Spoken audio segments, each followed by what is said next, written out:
culto de hoje à noite, eu gosto muito de fazer leitura do culto. Acredito que a maioria de nós.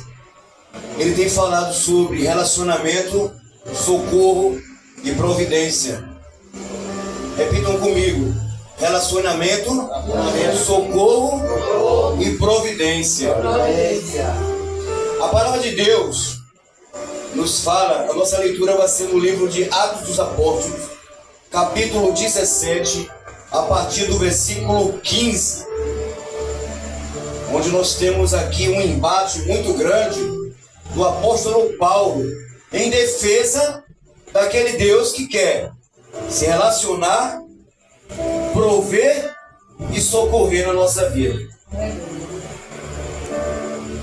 Eu vi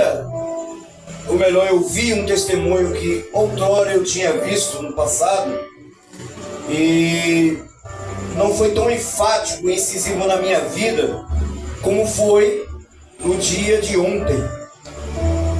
Eu tenho passado a sexta à noite e o sábado o dia inteiro com o meu pai. O pai está internado desde a véspera de Natal. E a minha irmã passa a semana inteira e eu e meu filho mais velho revezamos o sábado e o domingo. E ali naquele quadro do hospital, já que eu não sou dado a assistir TV, eu viajo muito na internet. Eu vejo muita coisa, até seculares, que eu posso trazer para o âmbito e para o meio espiritual e tomar como lição. E eu vi um testemunho, eu não vou citar aqui, eu vou mandar no grupo que eu baixei, de uma atriz muito bonita e famosa, talvez poucos aqui conheçam, da década de 70 e 80, até meados dos anos 80. E essa atriz, ela foi acometida de um câncer na face, onde destruiu toda a sua beleza.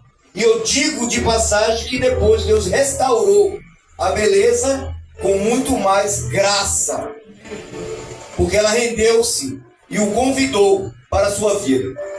Mas no furacão do seu testemunho, na apoteose, no ponto mais alto, onde Deus operou tremendamente no hospital, onde ela fora colocada para ter uma morte digna em título de favor, ela descobriu, sendo transladada em sonho por Deus para determinado local lindo, que contrastava muito com toda aquela realidade que ela vivia de ambiente e dor.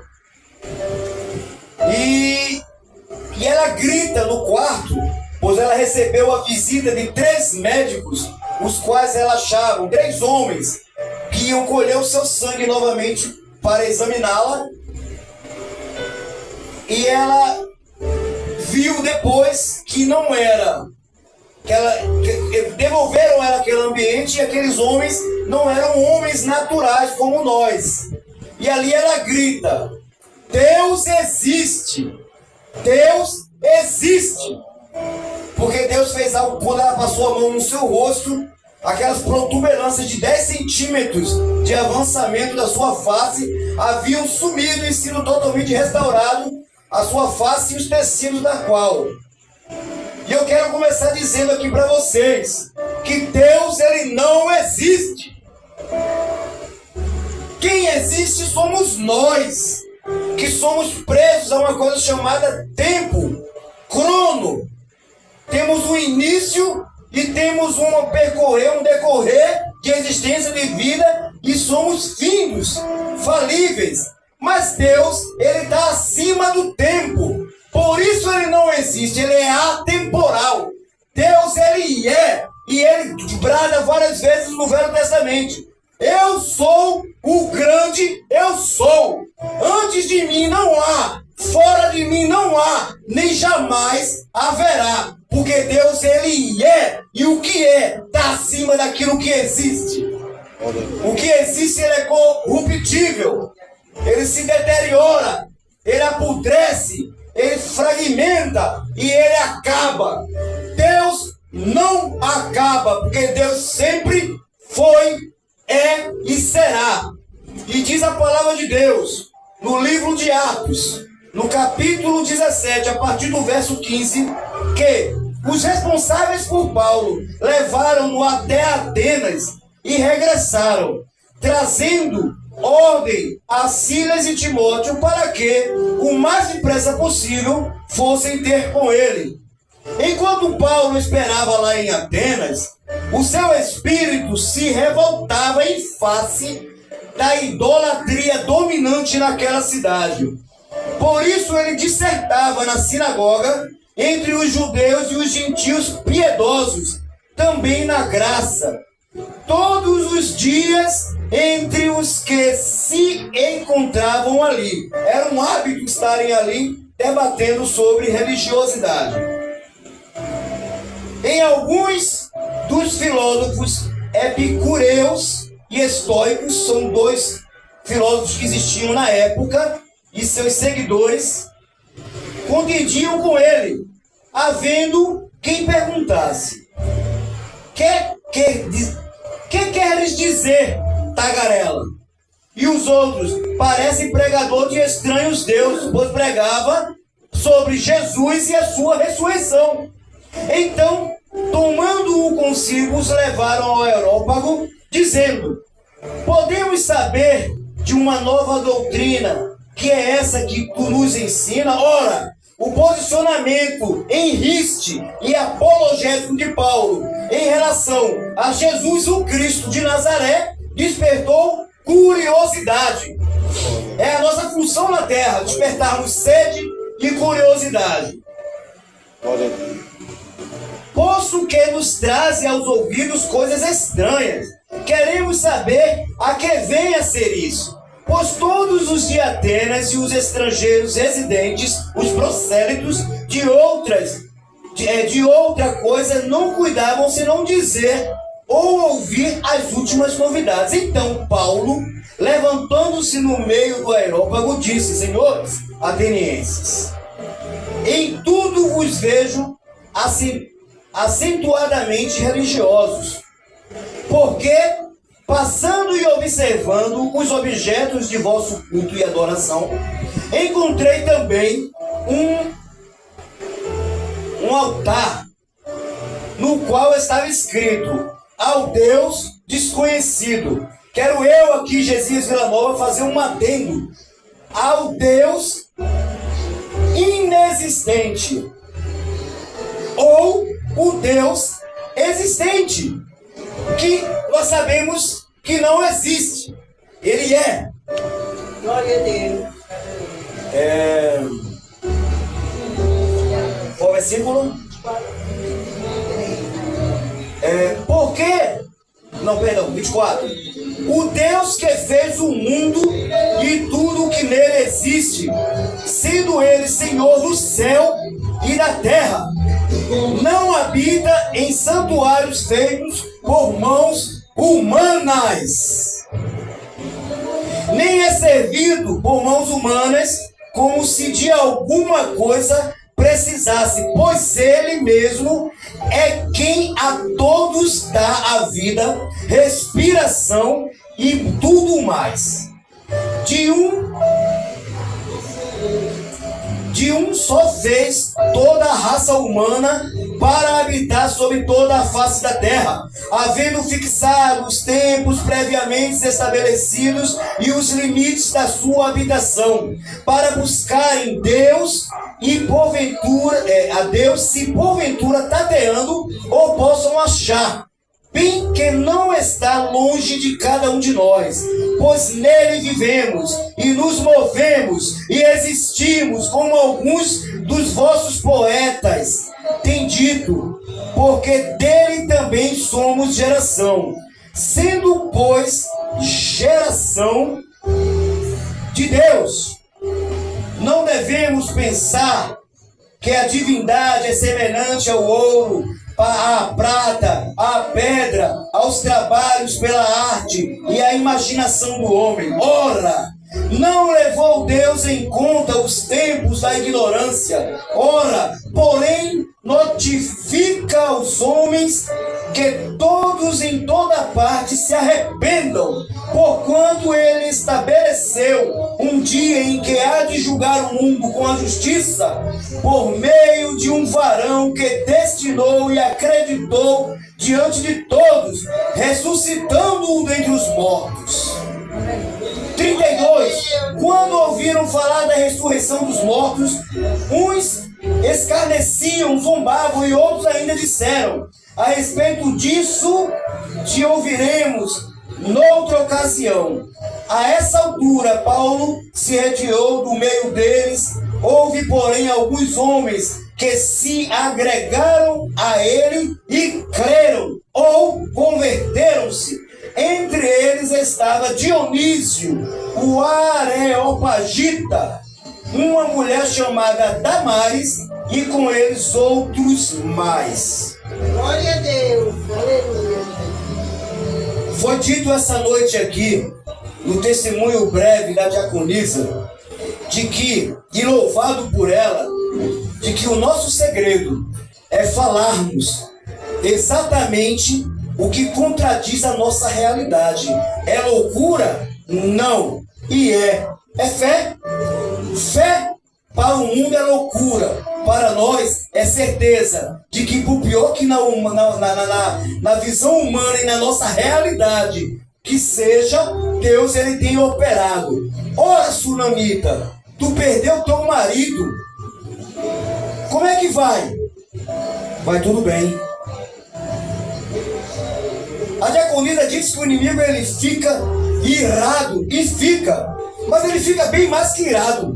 O inimigo ele fica confuso, porque ele não é doido, e ele é presente, e ele sabe que está botando para lascar, e a pessoa, ele espera que aquela pessoa, com a sua boca, porque isso aqui tem um poder tremendo, só o manunciar dos lábios, o que pensa na mente e o que manda-se a sair como voz, tem um poder tremendo de fortalecer, ou louvar e engrandecer a Deus, ou a ele mesmo. E a partir do momento em que o homem com a sua boca professa algo que valoriza o inimigo, ele entristece ao Criador, aquele Deus inexistente, o qual Paulo levantou-se intrepidamente, aproveitou a oportunidade e o introduziu. Todos nós sabemos que na cultura e na religiosidade grega, gentia, aquele Deus ali não era o nosso Deus, mas houve uma brecha e Paulo aproveitou essa oportunidade.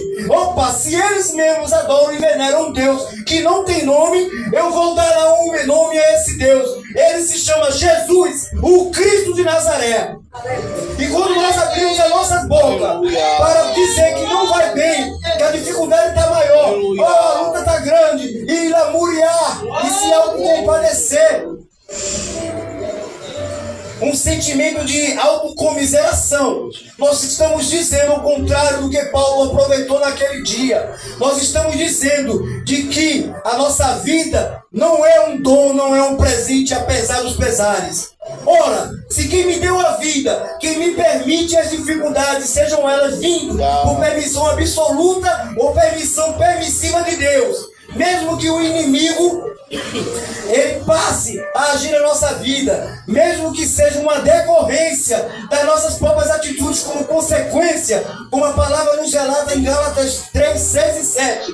Ora, não vos enganeis vós, homens. Deus não se deixa enganar. Tudo que o homem plantar, tudo que o homem fizer, ele vai colher. Há consequências. Mas mesmo que nós venhamos finitamente, miseravelmente dizermos não vai tudo bem, nós estamos viabilizando e outorgando ao inimigo um poder além do que ele tem, porque nós estamos confessando com a nossa própria boca que não estamos satisfeitos com aquele que nos criou e aquilo que nós passamos. Ora, mulher, como é que vai a tua vida? Vai tudo bem. O inimigo fica puto da vida, nervoso, irado. Imagine você no seu dia mais fora do seu centro. Ele fica. Porque o objetivo dele é fazer com que nós, ao contrário do que foi lido aqui, o oportunista Paulo, professar que não está tudo bem. E ainda que morramos, está tudo bem. Porque nós temos que ter a certeza de para onde nós estamos indo. Nós temos que ter a certeza de onde nós viemos. Nós temos que ter a certeza do que nós somos e do que nós estamos fazendo aqui. Ah, somos seres falhos, somos. Nós pecamos, enfraquecemos. Algumas vezes nos desviamos, saímos do caminho, mas permaneçamos em fé. Até quando? Até que aconteça. O evangelista acabou de estar 27 anos esperando. E é muito bonito, não para enaltecer, ouvir um homem de Deus ou uma mulher dizer isso no mundo de hoje, que é o mundo do imediatismo. Nós tocamos no botão do elevador, ele está no décimo, a gente fica ali querendo que ele chegue imediatamente. Nós tocamos para mudar uma tela de celular, a gente quer que seja antes de tocar que aconteça. É um mundo imediatista. Então é ir na contramão da normalidade humana. É termos a fé e a paciência como virtude de que vai tudo bem e no momento certo o teu e o meu Redentor se levantará e nos honrará, mesmo que não seja da maneira que nós queiramos ou esperamos, mas tudo que vem de Deus é perfeito e nós temos que nos acostumar com isso. Nós temos que desejar, como diz um grande pensador: ordena-me do que tu me quiseres, Senhor, e concede-me tudo aquilo que tu me ordenares. Eu entendo que dentro dessa frase, não sei se é Agostinho, ele diz que a minha vontade não importa, manda eu fazer o que tu quiser e concede aquilo que tu me mandou. Eu não tenho escolha, eu quero a tua vontade, seja um caminho ou outro, aquilo que me apraz ou aquilo que me fere, mas tem que ser a permanência na vontade de Deus. Foi louvado aqui essa noite, ainda há esperança para uma árvore. Isso veio com confirmação quando o evangelista citou o Salmo 42. Eu falei para minha mulher: caramba, eu vou falar sobre o Salmo 42. Dentro de uma linha cultural, disse que quando Davi queria dar um presente, assentou no seu coração: eu quero dar um presente diferente para o meu pai. E ele saiu para caçar uma coça. Eu não tenho vergonha de dizer, eu passei muitos anos da minha vida achando que uma coça era um Bambi.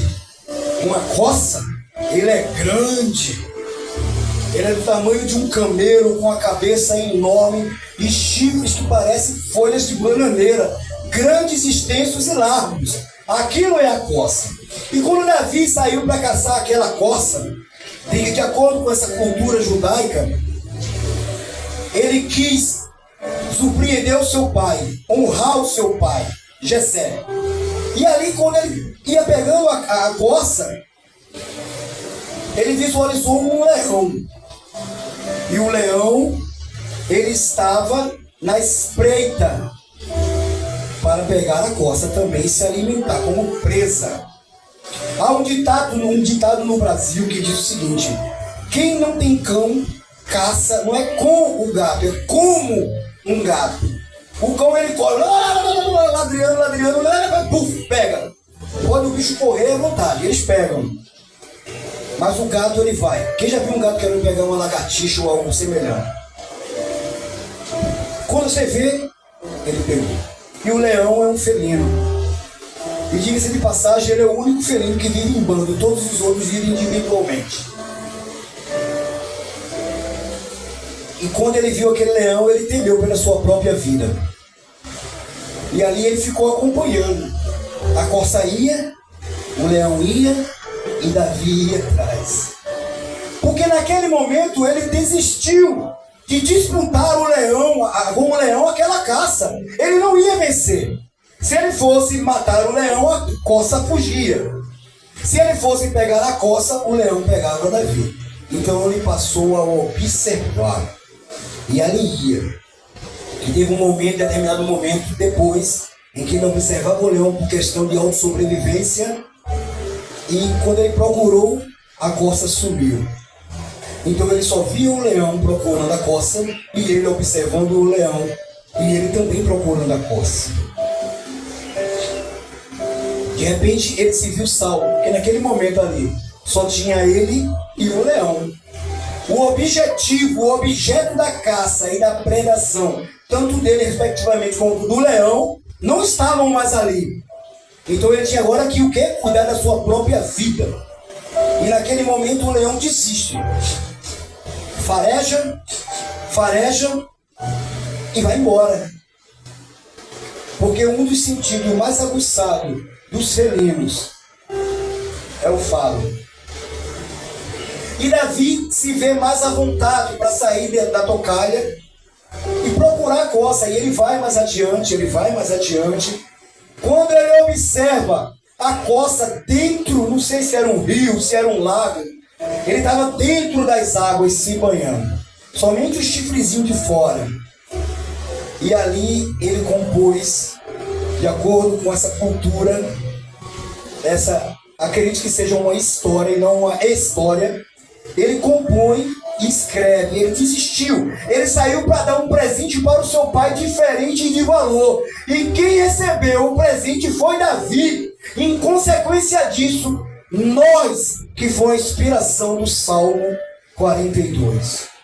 Assim como a corça deseja louca e ardentemente as águas para salvar a sua vida do predador, a minha alma Abashuri cantaré, subiandaré, ela anseia por ti. A alma do homem não foi feita, por mais que nós vivamos num mundo afastado do nosso Criador, afastado da nossa liturgia de servos e salvos. A nossa alma, ela brada pelo seu Criador, não é a nossa vontade, ela brada, isso é inerente à nossa vontade, ao nosso querer. E ele diz, assim como a corça, porque enquanto a corça estava dentro daquele Deus, repitam comigo, eu não gosto disso, mas digo assim, a corça escondeu-se dentro do Deus. A sua presa perdeu o faro e não a localizou. Não ande longe dos caminhos, não pense em se afastar. Não pense em titubear, não pense em desistir, em perder a perseverança. Acredite. Possa o mundo, o seu cérebro, Satanás, os amigos, seja quem for, dizer, tu é louco, não desista. Porque Deus ele vai honrar no tempo certo. Assim como a corça se escondeu naquela água que tipifica Deus e se protegeu. Há quem diga que o leão, o tigre, o leopardo não entram na água. É mentira. Assiste National Geographic, você vai ver que eles mergulham, pegam o jacaré, o crocodilo e saem. Eles podem não gostar, porque Deus deu a eles a habilidade de se banhar com a sua própria língua. Então ela não se escondeu ali porque o inimigo não entraria. E de fato, se tratando de Deus, ele não entra. Mas ela se escondeu ali, no seu Deus, porque o Deus, no momento que ela adentrou, ela teve relacionamento, ela teve socorro, e ela conseguiu alcançar a providência do seu livramento. É momento de você que me ouve adentrar nesse Deus, como aquela corça entrou, como o brado e o clamor de Davi, e esconder-se nele, porque não há salvação fora do Senhor. Que Deus, ele continue nos abençoando rica, abundante e poderosamente. E como eu sempre digo, o Eterno ele está no comando. Ele sempre está para a nossa própria alegria. Que Deus nos abençoe.